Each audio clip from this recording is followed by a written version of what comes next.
खरगे साहब और नेता प्रतिपक्ष राहुल गांधी जी के साथ प्रदेश के तमाम नेताओं की हमारी चर्चा हुई छत्तीसगढ़ को लेके।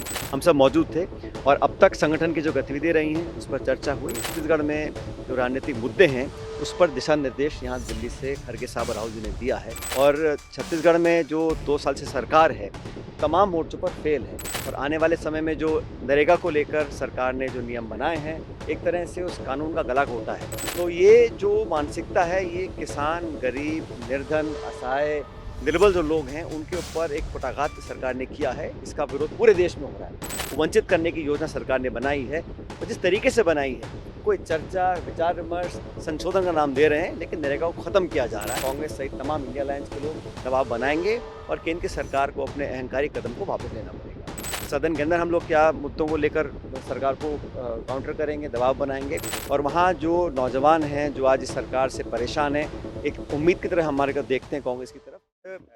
कांग्रेस अध्यक्ष आदरणीय खरगे साहब और नेता प्रतिपक्ष राहुल गांधी जी के साथ प्रदेश के तमाम नेताओं की हमारी चर्चा हुई छत्तीसगढ़ को लेके। उसमें पीसीसी, सीएलपी, भूपेश बघेल साहब, टी सिंहदेव साहब, साहू जी, हम सब मौजूद थे और अब तक संगठन की जो गतिविधियां रही हैं उस पर चर्चा हुई। और आजकल छत्तीसगढ़ में जो राजनीतिक मुद्दे हैं उस पर दिशा निर्देश यहाँ दिल्ली से खरगे साहब और राहुल जी ने दिया है।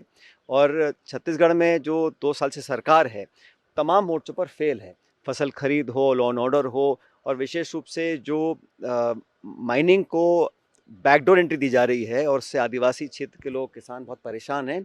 उसमें कांग्रेस पार्टी लोगों के साथ खड़ी रहेगी। ये हमने पहले भी कहा था और आज दोबारा इस बात को हम दोहरा रहे हैं। और आने वाले समय में जो नरेगा को लेकर सरकार ने जो नियम बनाए हैं एक तरह से उस कानून का गला घोटा है। जो अधिकार था अब उसको उन्होंने सीमित कर दिया है, बजट को भी सीमित कर दिया और निर्णय लेने की शक्ति पहले गाँव देहात में तय होता था कहाँ कुआं बनेगा, कहाँ सड़क बनेगी, अब पूरा सेंट्रलाइज किया है।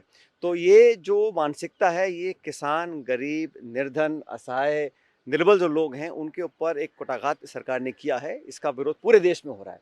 और कांग्रेस पार्टी जो भूमिहीन किसान हैं, जो डेली वेजर है, लेबर है, जिनके पास एक सुरक्षा कवच हमारी सरकार में मिला था, वो वंचित करने की योजना सरकार ने बनाई है। और जिस तरीके से बनाई है कोई चर्चा, विचार विमर्श, संशोधन का नाम दे रहे हैं, लेकिन नरेगा को खत्म किया जा रहा है। उस पर पूरे छत्तीसगढ़ समेत देश में कांग्रेस पार्टी में मूवमेंट लेकर आगे आई है। हम इसका विरोध करेंगे। और राहुल जी के नेतृत्व में जब लैंड एक्विजिशन एक्ट को उन्होंने छेड़छाड़ी करी थी, 3 काले कानून बनाए थे, दोनों मुद्दों पर इनको सदन के अंदर, सदन के बाहर बैकफुट बनाना पड़ा और इसी मोदी सरकार ने अपने हाथ खींचे थे। इस बार भी नरेगा को लेकर कांग्रेस सहित तमाम इंडिया अलायंस के लोग दबाव बनाएंगे और केंद्र की सरकार को अपने अहंकारी कदम को वापस लेना पड़ेगा। बाकी हमने जो इश्यूज हैं आज महासचिव महोदय वेणुगोपाल जी, खरगे जी, राहुल जी को पूरा विस्तार से पूरा समीक्षा भी करी है, गहर अध्ययन लोगों ने किया है, अब तक कार्रवाई पर उनको जानकारी दी है। और आने वाले कुछ हफ्ते, महीनों में सदन के अंदर हम लोग क्या मुद्दों को लेकर सरकार को काउंटर करेंगे, दबाव बनाएंगे और कार्यकर्ताओं को लेकर जो हम लोगों ने बीएलए से लेकर संगठन को मजबूत करने का जो एक निर्णय लिया है उस पर पूरा अमल हम लोग कर चुके हैं।